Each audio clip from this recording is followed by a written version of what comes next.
Olá, aqui é o Glaucio. Eu vou apresentar o trabalho que Kelly, Roberta e eu fizemos para a disciplina Poluição e Radioatividade, ministrada pela professora doutora Maria Lúcia. O tema escolhido foi raios X, especificamente sobre o aparelho, o descarte dele e radioproteção. Escolhemos esse tema porque no curso de odontologia da Universidade Paulista, aqui em Sorocaba, nós vimos a possibilidade de fazer esse estudo e o coordenador e o professor de imaginologia sugeriram que fizéssemos junto dessa a mensuração dos receios que os odontólogos têm para com o aparelho de raio-x. Definido o tema, nós convidamos a Kelly para participar da confecção do trabalho conosco e também escrevemos ele num evento que ocorreu na Unip Sorocaba na primeira semana de maio deste ano, como uma proposta de artigo a ser produzido, no qual vamos mensurar esses receios dos odontólogos de Sorocaba e região e também tentar, com a revisão bibliográfica que iremos fazer, minimizar, não é, os mitos que existem em torno do aparelho de raio-x por ocasião de ocorrências como Césio 137 em Goiânia, ou então acidente na usina nuclear de Chernobyl, né, que trazem tantos temores por causa das consequências que a radiação pode ocasionar. Iniciando o assunto, vamos falar sobre o aparelho, então. É importante dizer o seguinte, que o aparelho de raio-x, ele não tem uma fonte radioativa. Ele apenas precisa de energia elétrica para produzir a radiação X. Essa energia elétrica, sendo fornecida a um dos componentes do aparelho, vai produzir uma radiação eletromagnética de alta energia. Essa, por sua vez, vai produzir elétrons que irão colidir em alta velocidade com um alvo metálico, e daí deste alvo metálico serão emitidos os fótons de raio-x para realizar o exame de radiodiagnóstico.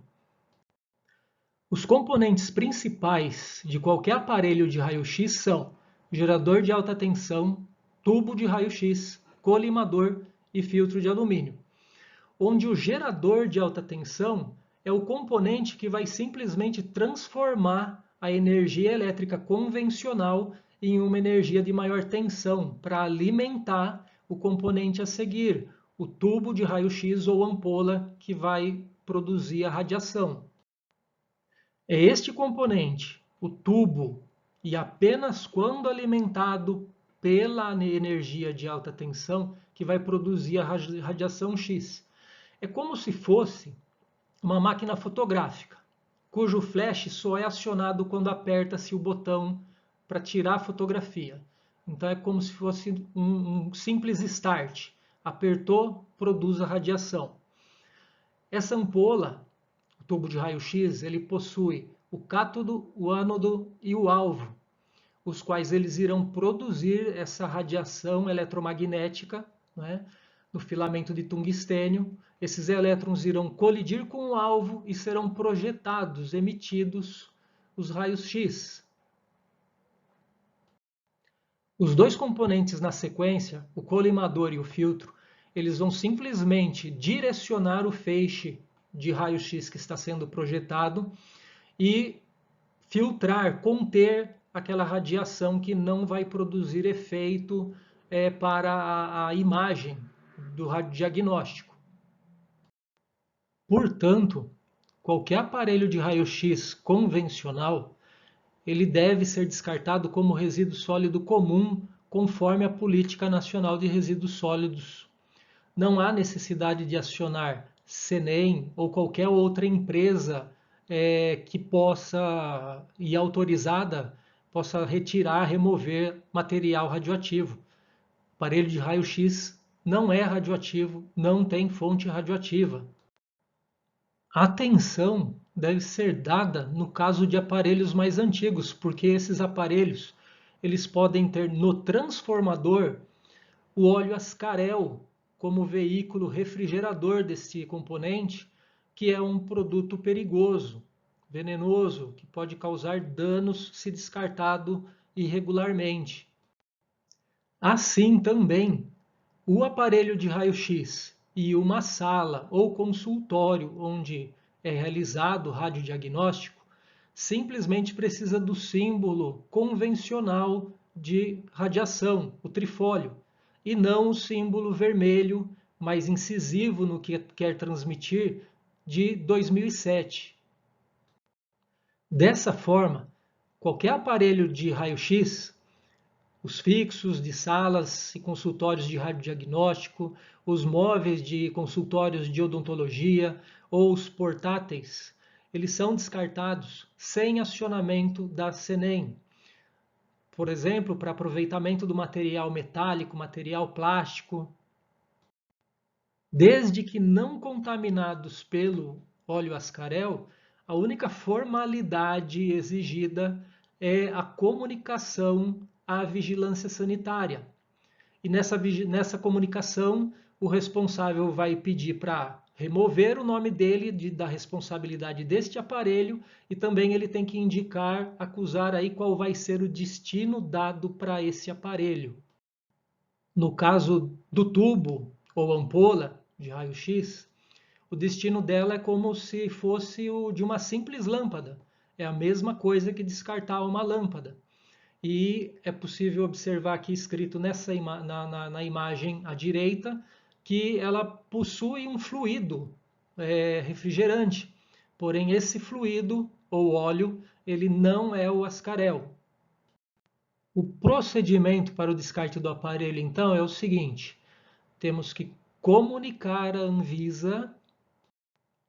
Aqui tem um exemplo de um formulário que não é da Anvisa, é da Prefeitura do Rio de Janeiro, para comunicar esse descarte do aparelho. Na Anvisa não encontramos nenhum padrão para fazer isso, então podemos considerar que é simplesmente uma carta de comunicação. Daí, iniciando o desmonte da máquina, né, o profissional, primeiro, tem que desligar ela da energia elétrica, né, simplesmente para evitar aí tomar um choque. Remover qualquer símbolo de radiação, se houver no aparelho, removido ou não tendo esse símbolo.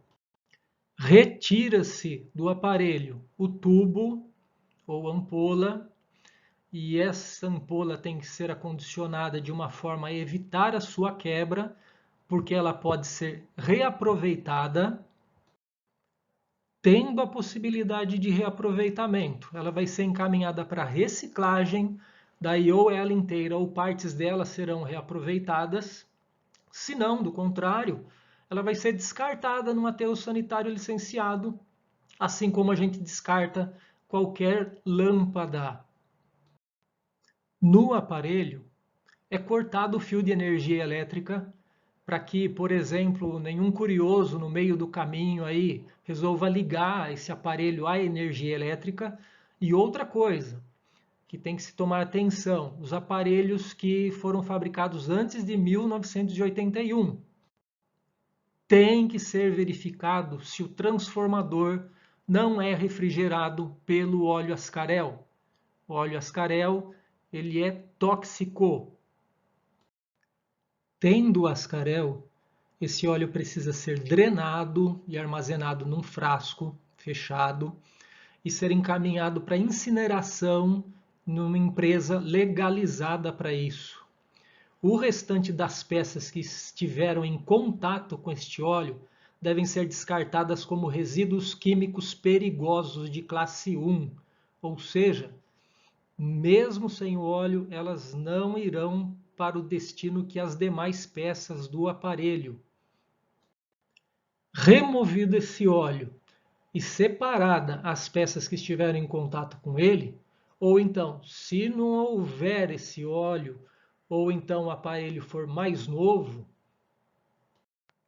o aparelho ou todo o restante dele vai ser destinado como sucata para reciclagem, ou então pode ser leiloado, doado, ou então, se o fornecedor do aparelho tiver esse tipo de serviço pós-venda, vai ser é acionada a logística reversa. Esse aparelho será devolvido ao fornecedor para este fornecedor dar destino ao mesmo.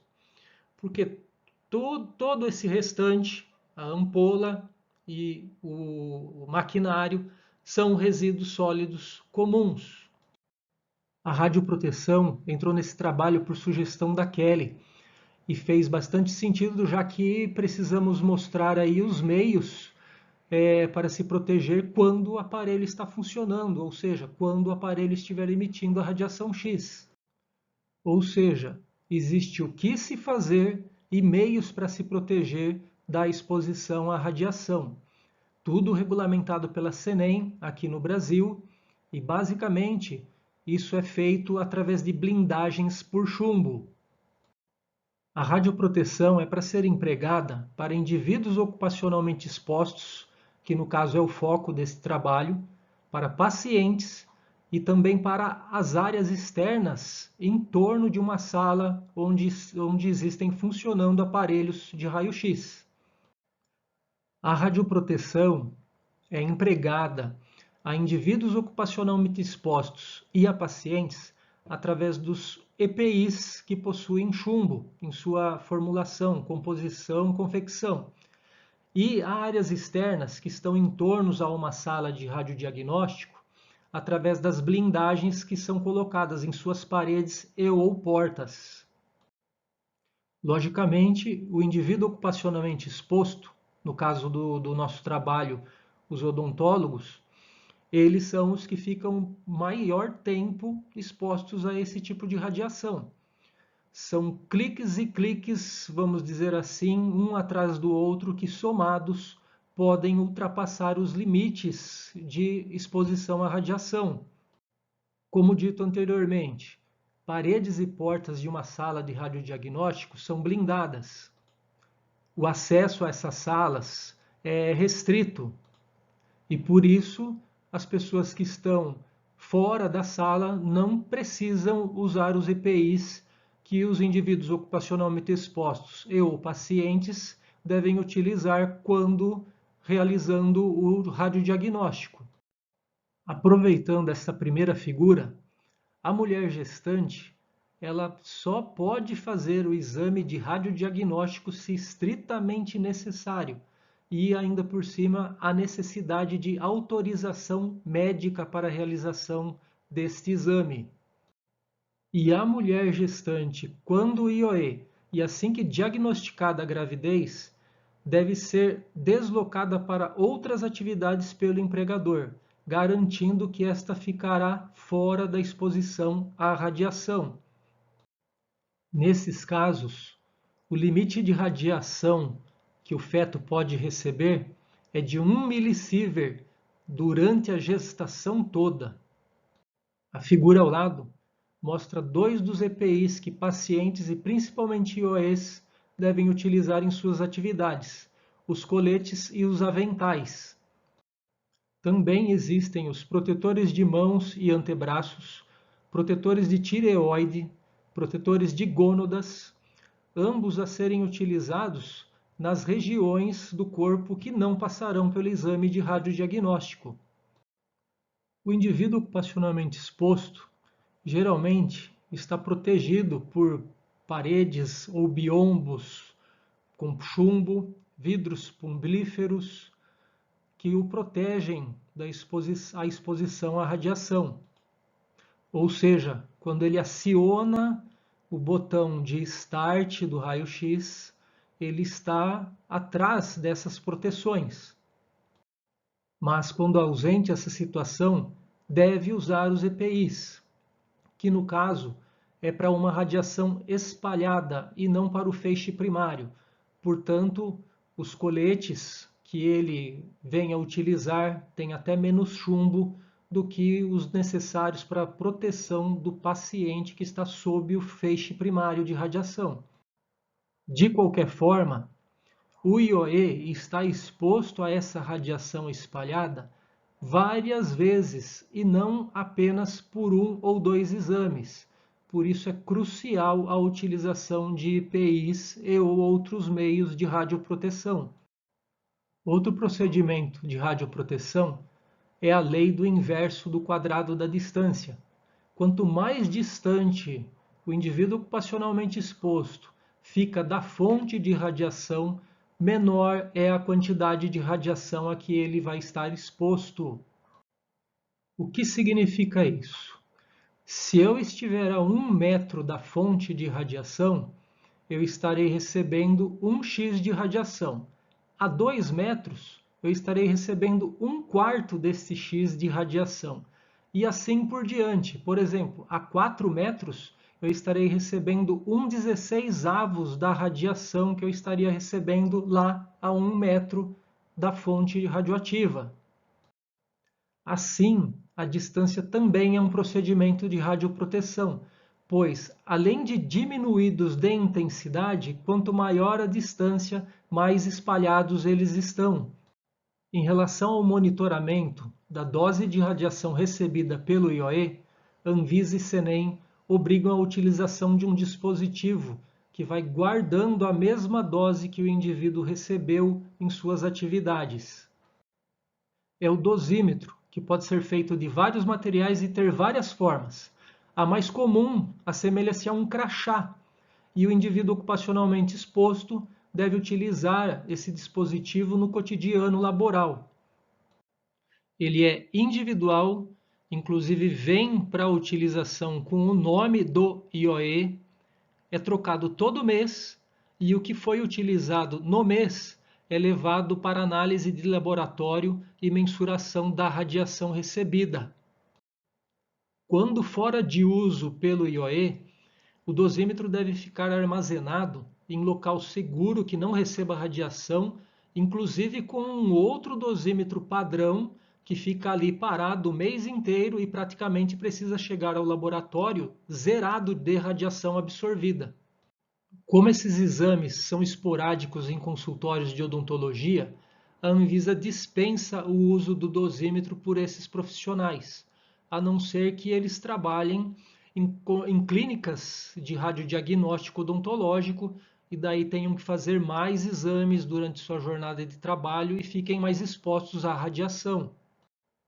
Caso o dosímetro receba uma exposição acidental, ou seja, primeiro dia de uso, ele foi deixado sob exposição à radiação e deve ser enviado para leitura urgente pelo laboratório de análises. Em relação aos limites de dose, a qualquer momento que análises detectarem na sequência de dosímetros a superação de limites, e o responsável legal terá que tomar as providências que a Vigilância Sanitária e Senem exigem. Este trabalho foi apresentado na forma de resumo no colóquio da Unip Sorocaba, com o seguinte título: Gestão de resíduos e impressões a respeito dos raios-X, conhecimento das normas para descarte de aparelhos odontológicos e os receios na utilização dessa radiação pelos profissionais odontólogos de Sorocaba e região. Foram 3 dias de apresentações desse resumo, da Unip, Felipe, Ricardo e Gregório, e da Unesp, Kelly, Roberta e eu. Nossa proposta foi aprovada e o próximo passo será aí construir uma revisão bibliográfica para minimizar esses receios, explicar um pouco mais sobre o aparelho de raio-x. A pesquisa de campo depende de aprovação da comissão de ética, mas a revisão bibliográfica não. Então, para esse passo, nós estamos liberados.